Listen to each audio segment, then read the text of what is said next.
Muito boa noite, bem-vindos ao Datavania desta semana para mais um tema e um convidado. O tema esse é Sistema Nacional de Defesa contra Incêndios. Convidado, Engenheiro Paulo Bessa.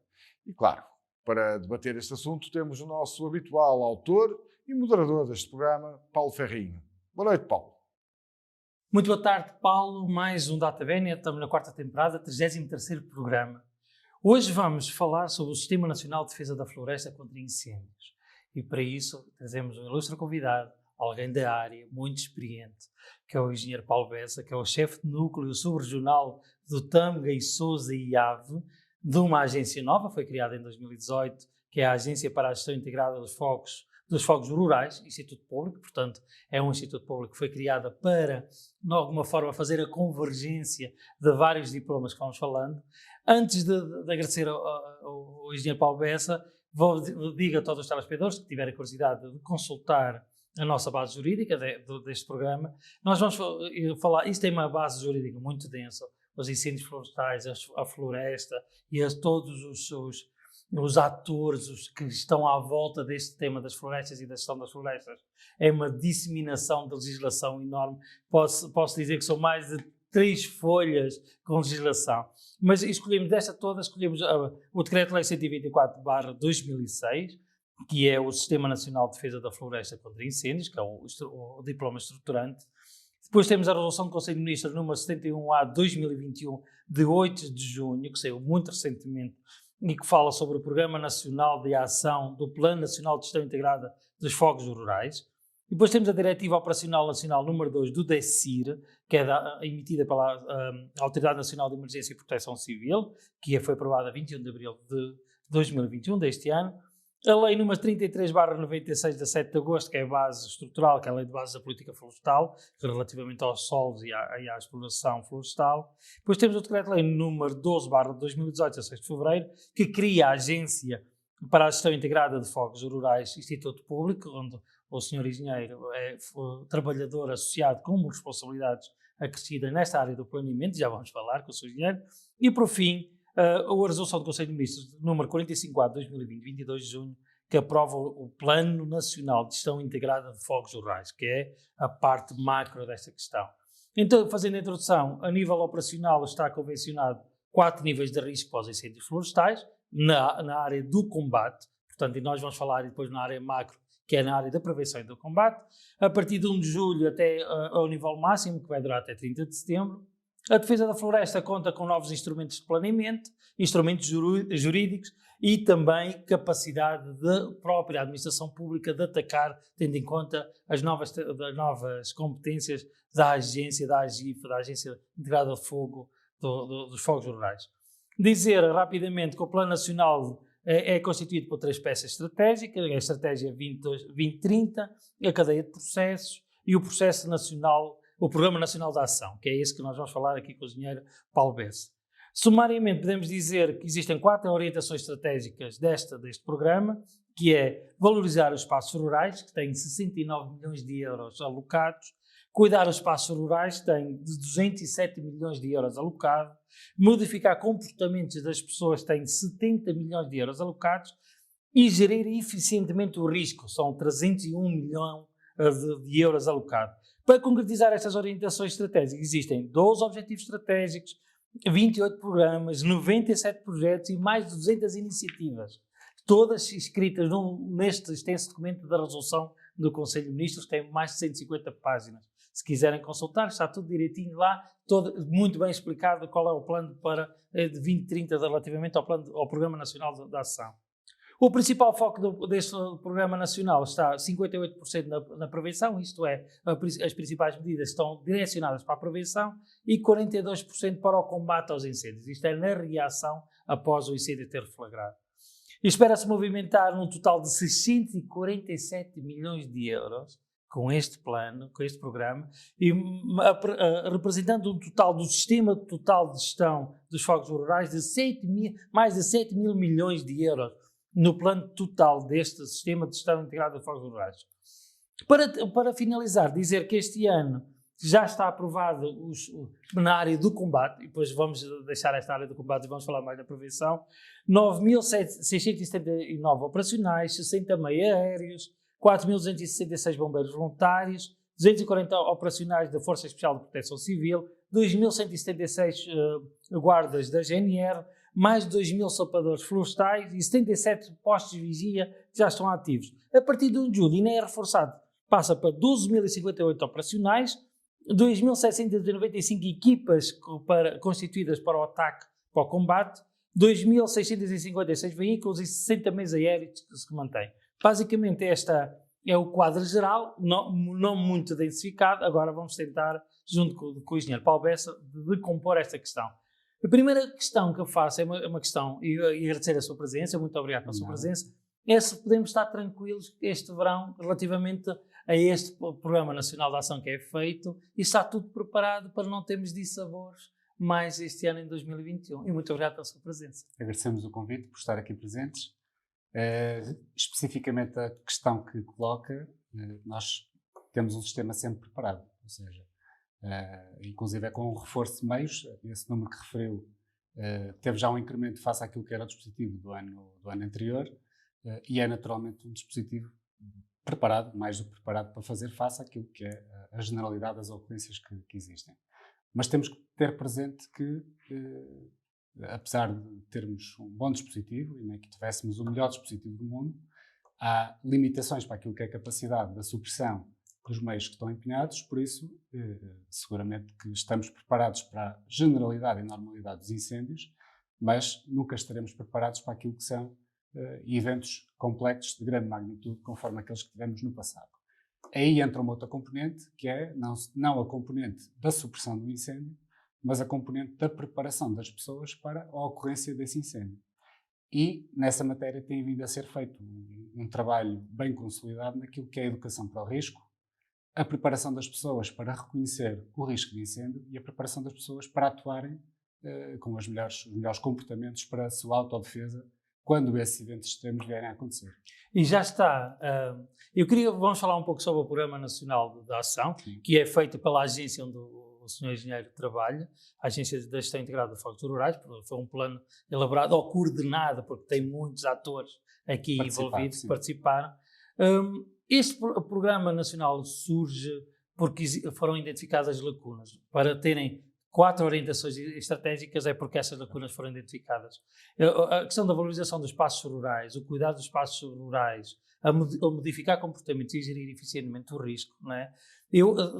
São todas muito importantes, mas esta questão da modificação dos comportamentos e de cuidar dos espaços rurais acho que são buzilas que têm sido identificados, nomeadamente com a certificação do interior, o abandono da agricultura de subsistência, a alteração de hábitos das próprias pessoas em relação à floresta. O que é que nos pode ajudar aqui, sobretudo focando mais na prevenção, que é isso que os nossos telespectadores se calhar se focam mais, não é?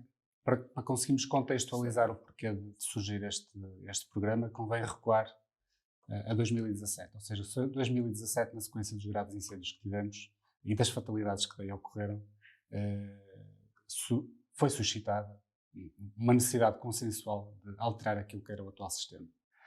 Foi na sequência desses incêndios de 2017 que foram produzidos uns relatórios das Comissões Técnicas Independentes para a Assembleia da República, que elencaram um conjunto de recomendações que era necessário levar a cabo para conseguirmos mudar o paradigma dos incêndios rurais em Portugal. Fruto dessas recomendações, foi criada, primeiramente, a estrutura de missão para a gestão integrada de fogos rurais.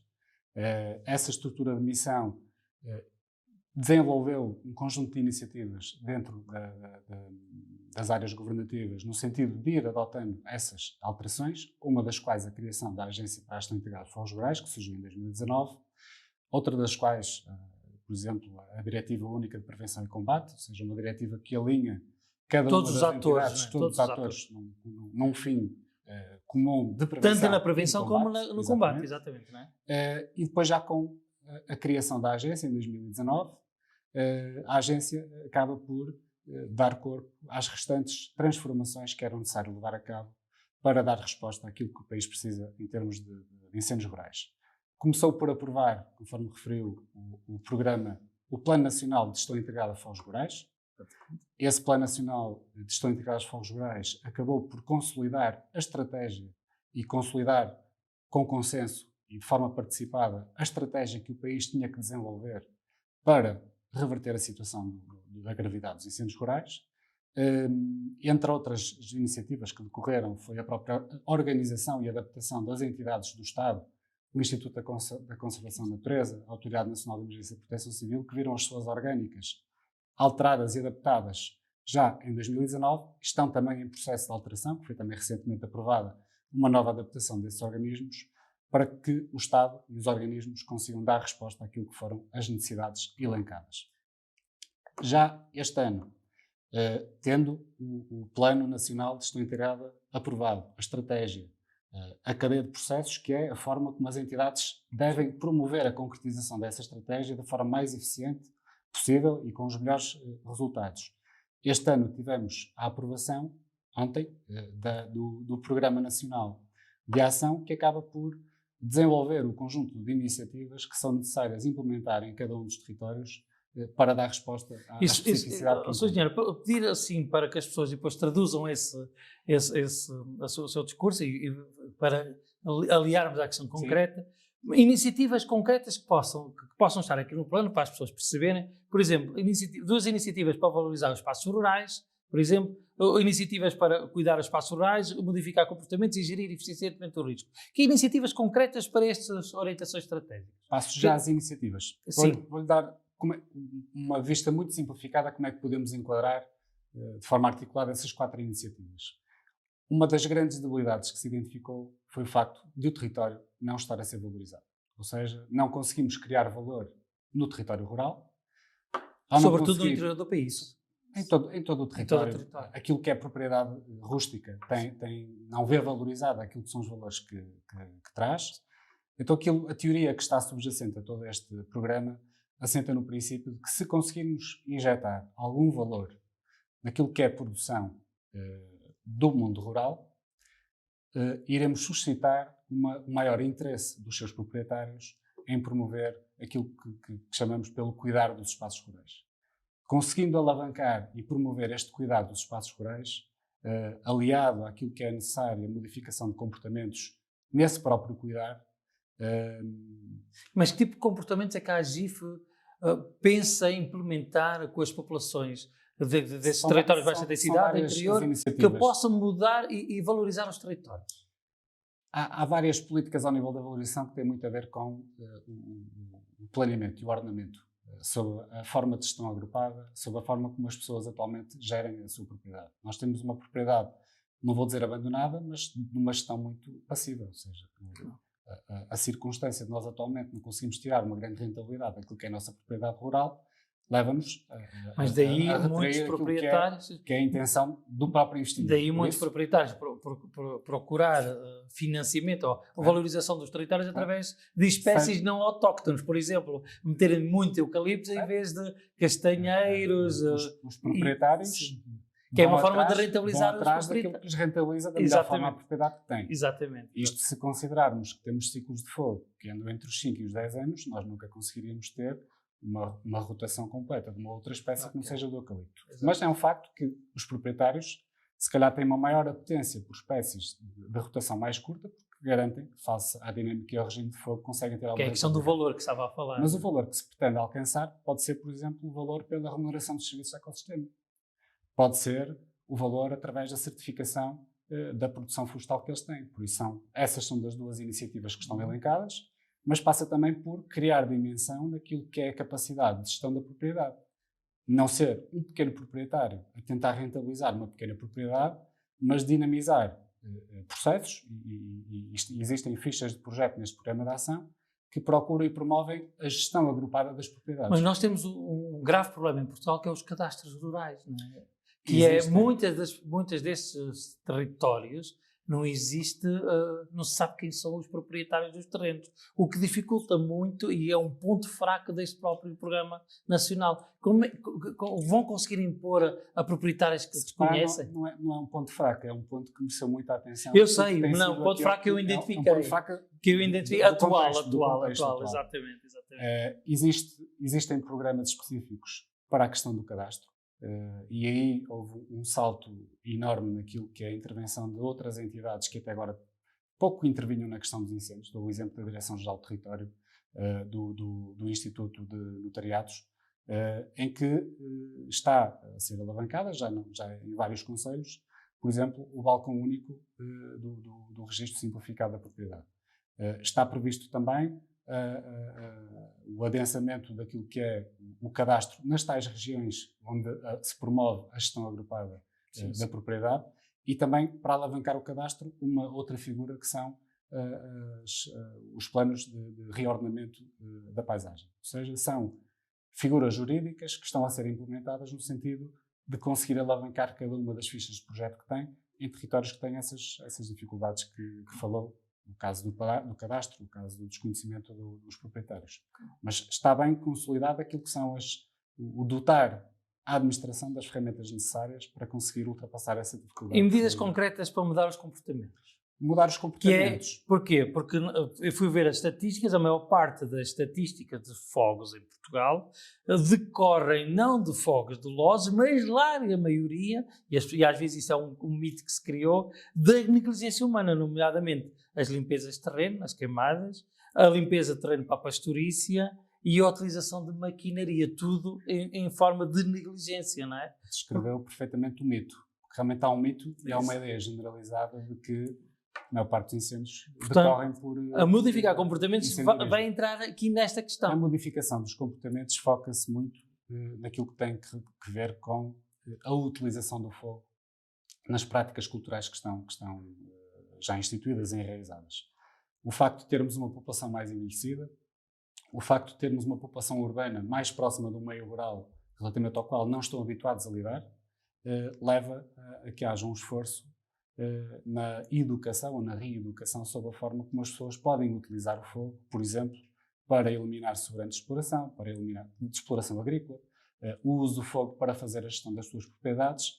Há aqui um esforço que já está a ser seguido, por exemplo, com campanhas como o Portugal Chama, que tem passado de forma recorrente já há cerca de 2 anos, é a mensagem: Portugal chama-nos a atuar, chama-nos a ter mais preocupação.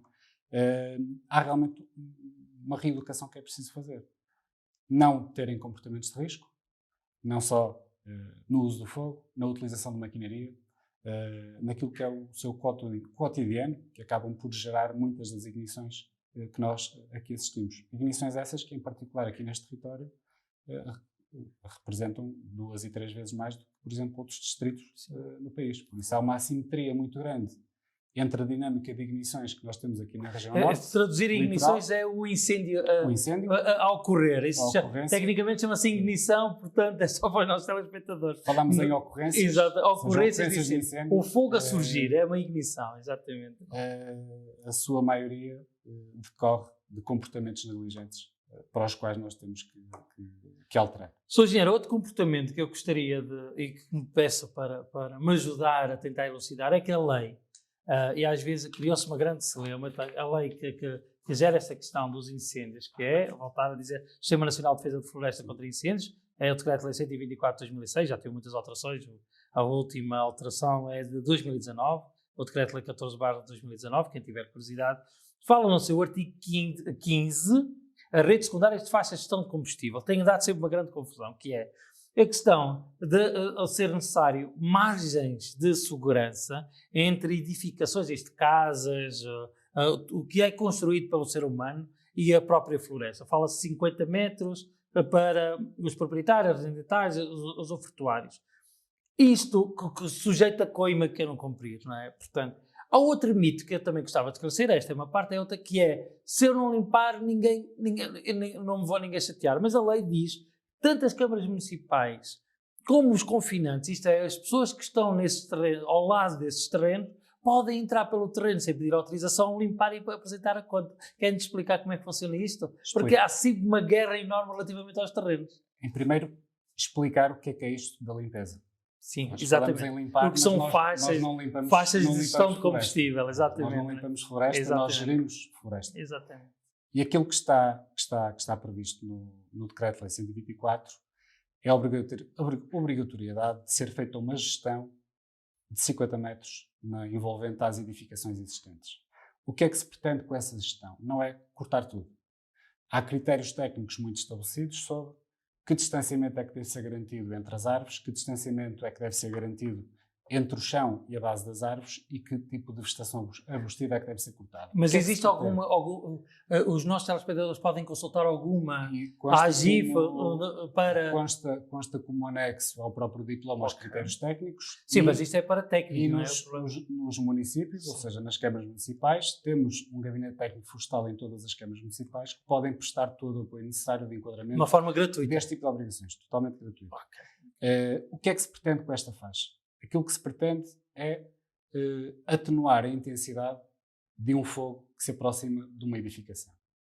Pretende-se cortar o mato para garantir que o fogo não passa do chão para as copas das árvores e pretende-se espaçar as árvores de maneira a garantir que o fogo não passa de copa em copa até chegar à casa. Por isso, pretende-se criar uma faixa onde se atenua a intensidade do fogo para não provocar um dano na habitação. A lei refere os 50 metros. Sim, 50 metros. É aquilo que está estabelecido. 10 a 50, depois diz aqui, né? Fala em 50 metros sempre que for uma ocupação florestal. Exatamente. Podendo ser mais pequena se... E fala até 30 de abril de cada ano. Correto. Mas há aqui um pormenor que é importante informar. Cada município tem um plano municipal de defesa da floresta contra incêndios. E é esse plano que define... Supostamente. Não, porque em 2010 há alguém a ser julgado atualmente porque não tinha esses planos neste momento, devidamente atualizados, não era? Será uma rara exceção em processo, mas serão municípios em processo de atualização, porque praticamente todos os municípios têm esse plano feito e aprovado. O que é que esse plano estabelece? Onde é que se tem que limpar e de que forma é que se tem que limpar? Por isso é que é importante as pessoas que se queiram informar sobre aquilo que estão obrigados, ou aquilo que o vizinho está obrigado, informar-se junto dos gabinetes técnicos florestais, que eles fazem um enquadramento, face à localização daquilo que a lei determina que seja feito. O quão importante é essas faixas, mesmo para a defesa das populações? As faixas são fundamentais para conseguirmos garantir a salvaguarda das pessoas. É óbvio que, ou melhor, no mínimo, em eventos extremos, se a faixa estiver feita, estaremos a aumentar significativamente as possibilidades das pessoas poderem sobreviver e verem os seus bens salvaguardados na ocorrência de um incêndio, até de um incêndio grave. Agora, de quem é que é essa responsabilidade? Sim, a lei diz que é dos proprietários, não é? Primeiro, o Decreto-Lei 124 estabelecia como limite para a gestão de combustível o final do mês de abril. Sim, está aqui. A Lei do Orçamento de Estado acaba por já ser recorrente e vir encurtar esse prazo, conforme aconteceu este ano, mas este ano, fruto do contexto pandémico, houve também um regime de exceção e que permitiu que as limpezas fossem feitas até dia 15 de maio. Exatamente. Excepcionalmente, normalmente até ao final de abril. Não é? A responsabilidade da gestão de combustível é sempre do proprietário do terreno, que tem até esse prazo para o fazer. Terminado esse prazo, se ele não o fizer, está sujeito a uma contraordenação, punível com coima, agravada também este ano, fruto da Lei do Orçamento de Estado. Em caso de incumprimento, pode haver a possibilidade de substituição do município na limpeza, uma execução coerciva, como também pode existir a faculdade de substituição do proprietário da casa na salvaguarda daquilo que é seu, em fazer a gestão de combustível do vizinho. Exatamente. Também uma substituição coerciva, entre aspas, não é coerciva, mas com a faculdade... Quase um estado de direito de necessidade. E com a faculdade de ser ressarcido da despesa que teve para fazer essa mesma limpeza. E, inclusive, se o processo não correr da melhor forma, pode, inclusivamente, reter o valor do material que cortou para pagar a própria limpeza. Por isso, não é por falta de ressarcimento, não é? Claro. É expectável que haja um cumprimento por parte do proprietário na realização da limpeza, como também é expectável que haja uma atuação de autodefesa do proprietário da casa a fazer aquilo que é a sua proteção. Claro. Sr. Engenheiro, agora as perguntas difíceis, tenho que fazer algumas difíceis, não é?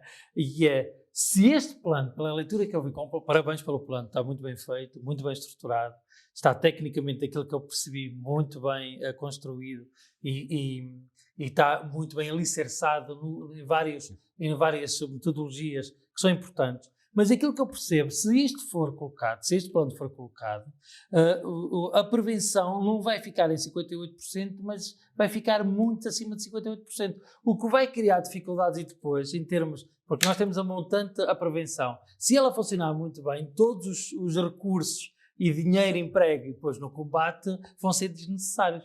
Quer dizer que não há aqui, fala-se do mito da indústria do fogo, não vão ficar chateados porque depois deixam de ser necessários na sua intervenção. A abordagem que foi feita a este programa, aliás, há um reconhecimento unânime de que havia uma assimetria demasiado grande entre os gastos de combate e os gastos da prevenção. E os gastos de combate, na realidade, são um penso rápido sobre um problema e no ano seguinte temos que voltar a investir esse dinheiro. Todos os anos assistimos a isso, não é? Exatamente. A aposta que foi feita foi um claro reforço naquilo que é a despesa prevista para as ações de prevenção. Este ano, inclusive, já se conseguiu reequilibrar e já conseguimos ter um investimento maior na prevenção daquilo que é o combate. Mas isto sem sacrificar aquilo que é o investimento no combate. Claro. No reconhecimento claro de que isto é uma estratégia de longo prazo, não conseguiremos reverter o risco no imediato, daqui a 5 anos, ou seja, temos que fazer um percurso longo e é através desse longo percurso de diminuição do risco por aposta na prevenção que nós, no futuro, se calhar, poderemos ter condições para reduzir os gastos no combate. Por isso, não considero sequer que haja um lobby do combate. Há uma necessidade efetiva de investimento imediato no combate, porque temos uma série de problemas a jusante que nos impedem de assegurar aquilo que é a segurança das pessoas num contexto de incêndio rural. Mas o reforço da prevenção foi algo consensual e unânime que é necessário, e é necessário numa lógica de investir agora na prevenção para colhermos frutos depois no futuro, quando este plano estiver em velocidade de cruzeiro. Como é que é possível, porque são tantas entidades que estão envolvidas nesta questão, como é que vocês se articulam? Que é a AGIF, a Autoridade Nacional de Emergência e Proteção Civil, o Instituto da Conservação e Natureza, o Instituto Português do Mar e do Ambiente e do Mar, assim, do IPAM, não é? E entre outros estão aqui a GNR, o CEP, a ANACELFA, não é? Que é uma entidade privada, a AFOCELCA, que é a Associação Nacional de Empresários, é um agrupamento da produção de celulose, não é? Da produção de celulose. Como é que vocês conseguem falar todos a mesma linguagem? Porque depois têm aqui perspectivas diferentes, um mais para o combate, outro mais para a prevenção, e pode haver algumas tensões. É aí que encaixa aquilo que é a alteração deste novo sistema, que aguarda ainda a publicação do decreto-lei que o institui, que está depois dar corpo a este Plano Nacional e o Programa de Ação, é a existência de uma entidade coordenadora de um sistema. Nós temos um sistema de defesa floresta contra incêndios que assentava em 3 pilares: a Autoridade Nacional de Emergência e Proteção Civil, o Instituto da Conservação da Natureza e Florestas e a Guarda Nacional Republicana, um responsável pelo combate, um responsável pela prevenção e o outro responsável pela fiscalização. E essas 3 entidades funcionavam sem uma única entidade coordenadora. Agora vem a AGIF. A AGIF, aquilo que vem trazer é uma capacidade de coordenação institucional, mas também de coordenação e alinhamento de políticas, para garantir que todas atuam para um resultado global e comum que está subjacente ao plano Mas nacional. em Portugal nós não estamos muito habituados de partilha de esforços e de colaboração direta entre essas várias entidades. Basta só ler a comunicação social e todos os anos assistimos a dissintonias em termos de interpretação dos planos. A qualidade que reconheceu ao documento resulta da excelente articulação que houve entre as várias entidades naquilo que é a construção da estratégia e daquilo que é a construção das ações necessárias para revertermos o problema. Por isso, eu acho que temos dado passos largos no envolvimento, na articulação, em chamar as entidades e um muito maior leque de entidades do que aquilo que existia no anterior sistema. Falou no IPMA, falei eu já na Direção-Geral do Território. Há uma série de entidades da administração que está envolvida e a dar o seu contributo para que esta estratégia resulte. Por isso, no âmbito do Sistema de Gestão Integrada de Fogos Rurais, que se pretende implementar, aquilo que tem acima de tudo transparecido é a cooperação das entidades neste objetivo comum. Sr. outra questão que é preocupante, que é, nós estamos sempre no top, não é? Da área ardida a nível europeu. Nos últimos 2 anos não, porque em 2017 foi caótico, portanto não se pode arder acima daquilo que já está ardido, não é? Mas tendo em conta a reforestação que foi feita e foi feita com uma intervenção muito grande do Estado em zonas específicas do país e também coordenado já pela agência, não temo que nós que não seja eficaz e continuamos nas bocas do mundo, entre aspas, como um país onde os fogos nascem Nós- como cogumelos. Houve também aqui uma mudança nos sistemas. Nós tínhamos Por exemplo, um sistema de defesa florestal. E porquê é que não se instala câmaras de videovigilância na maior parte das florestas? Nós entendíamos que Portugal sem fogos dependia de todos. Sim, nós isso é nós óbvio. pretendíamos Exatamente. retirar o fogo da Sim, paisagem, sim. e uma transformação deste sistema é que nós realmente temos que aprender a conviver com o fogo. Por isso, o fogo faz parte da paisagem, o fogo é um elemento natural dos países mediterrâneos, aqueles que mais sofrem com o contexto de incêndios, Portugal, Espanha, Itália e Grécia. Aquilo que nós temos que fazer não é abolir o fogo, é realmente tornar o Portugal protegido de incêndios rurais graves e ter uma capacidade de gerir os incêndios naquilo que é a melhor capacidade de gestão do próprio território. Seja a gestão dos incêndios, seja a introdução do fogo como um elemento... Mas o fogo pode ser utilizado para controlar a floresta também. Completamente. E Era esse o ponto que ia focar. Há um grande avanço naquilo que é a postura do Programa Nacional de Ação em conseguir utilizar o fogo para gerir a própria paisagem. Uma gestão controlada, uma gestão sem impacto no território, sem impacto nos ecossistemas, mas com um grande impacto naquilo que é a redução do risco dos nossos territórios rurais. Por isso, se Portugal tem que eliminar por completo o fogo para ficar a par dos países nórdicos, não, porque são realidades totalmente distintas. Nós somos um país Mas comparamos mediterrâneo, muito com a Espanha, temos é a que ter a Itália, a capacidade, Grécia. temos é que ter a capacidade, à semelhança daquilo que outros países já estão a fazer, de manter o fogo como um elemento regulador daquilo que é a dinâmica da paisagem e numa lógica de redução do risco, mas não eliminar por completo. E se conseguimos ter esse fogo controlado, entre aspas, conseguiremos não estar sempre nas notícias como um país que realmente arde muito. É um facto. Sr. Engenheiro, estamos a terminar. Passou o tempo num instante a correr. Já falámos muito de assuntos, acho que foi aqueles que mais tocam as populações. A última pergunta é sempre a pergunta desconfortável que eu brindo aos meus convidados, de uma forma sempre simpática. A pergunta desconfortável que eu tenho para si é assim. Nós já vimos que esta questão das limpezas, da gestão da faixa de combustível, todos os anos há confusão, todos. Ou porque os proprietários não têm dinheiro, ou porque não sabem a quem contratar, ou porque não se desconhecem. A pergunta desconfortável que ele transmitia e que ele faz é: não seria melhor atribuir essas competências à Câmara Municipal através desses serviços próprios que já tem em termos técnico-florestais? Ter uma equipa própria e depois apresentarem as contas aos seus proprietários, negociando com eles, porque assim conseguiam, não só em termos de entendimento técnico, saber quais são as orientações, e também de planeamento do próprio Conselho, saber a melhor forma de intervenção. Não acha que essa competência não devia ser das pessoas, mas sim das próprias câmaras? As câmaras municipais não estão vocacionadas para fazer silvicultura nem gestão Eu florestal. sei, mas eu estou a dizer uma forma de intervenção. Mas nem as câmaras municipais podem entrar no mercado concorrencial de prática de serviço ou de prestação de serviços nesse âmbito.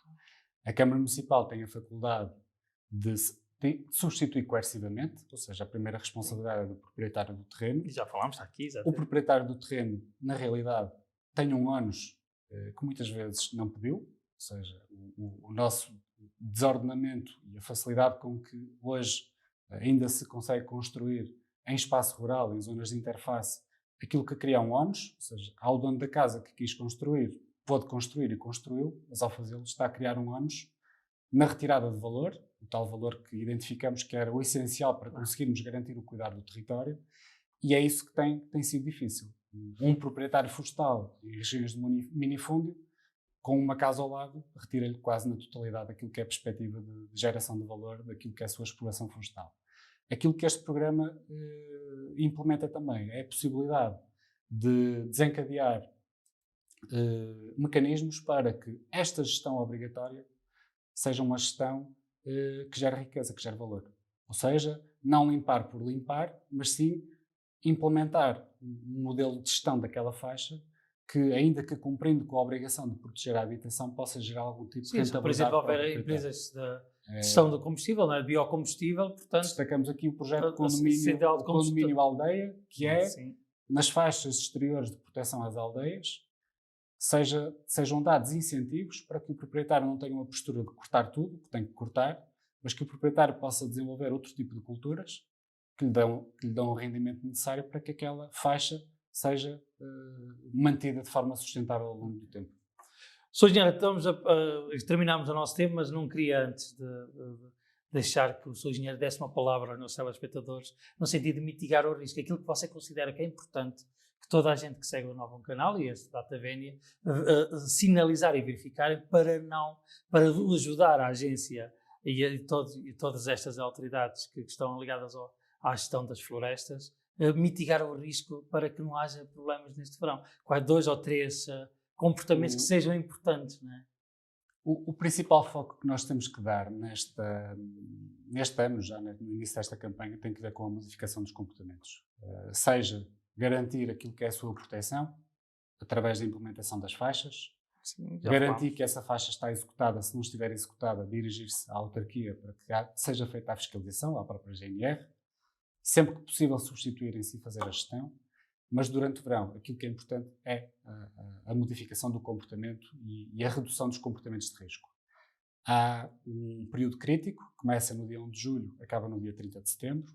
Dentro desse período crítico é totalmente proibido a realização de queimas, a realização de fogueiras, e há alguns deveres específicos de cuidado na utilização da maquinaria. São esses os principais motivos que suscitam um elevado número de incêndios neste território e, se não forem os próprios a ter esse tipo de riscos, estejam também atentos naquilo que é a sua comunidade local e que tenham também uma postura educativa e de entreajuda nessa comunidade para, sempre que detectarem algum vizinho a ter um comportamento menos seguro, para ter uma postura de fazer um alerta. Não é? Existe uma linha própria para após essa alerta. Existe uma linha própria, mas existe ainda uma linha muito mais rápida, que é dirigir-se ao vizinho e tentar mostrar-lhe que aquele comportamento é de risco e que deve ser de imediato parado. Muito obrigado, Sr. Engenheiro, foi um gosto, Obrigado, um prazer. Voltamos então para a semana do Data Vénia, volta com o novo programa e vemos então muita saúde. Obrigado, Paulo, agora é para ti. Muito obrigado, engenheiro Paulo Bessa, por estar aqui connosco. Obrigado, Paulo, por mais um programa de qualidade. Voltamos na próxima semana com mais um tema e um convidado. Quanto a si, já sabe, pode ver e rever este e outros programas em novanoticias.pt. Resta-me desejar uma boa noite e um excelente fim de semana.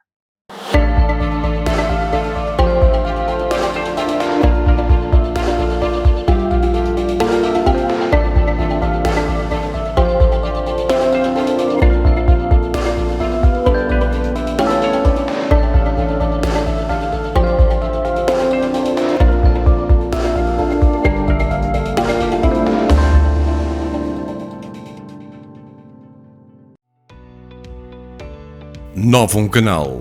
Sempre Novum, sempre seu.